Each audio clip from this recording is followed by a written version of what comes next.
solamente en las grandes empresas y por supuesto en la red, las mujeres han demostrado su capacidad para encabezar económicamente a su familia.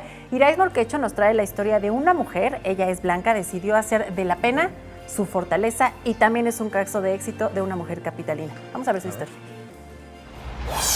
Blanca se convirtió en la cabeza de su hogar cuando su esposo falleció, hace 16 años. Un proceso muy difícil para ella y su familia. Yo tenía la noción porque lo veía él. Cuando él falleció, era el que proveía de todo. Ya cuando él se fue, pues ya tuvimos que enfrentarnos a la realidad, trabajar.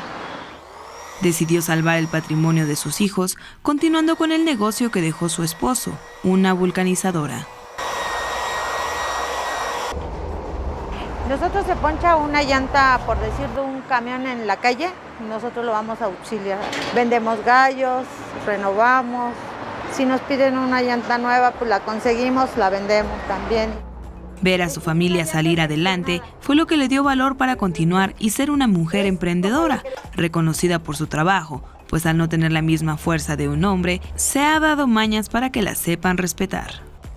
Mucha gente me ha dicho que pues es un trabajo rudo para una mujer. Dicen que por ser mujer pues uno no puede, ¿no? Pero sí, la verdad que sí. Como ella, millones de mujeres capitalinas día a día son un ejemplo de esfuerzo por salir adelante y romper con el estigma de que las mujeres son el sexo débil. Con imágenes de Jorge Barajas, Irais Morquecho, 21 Noticias.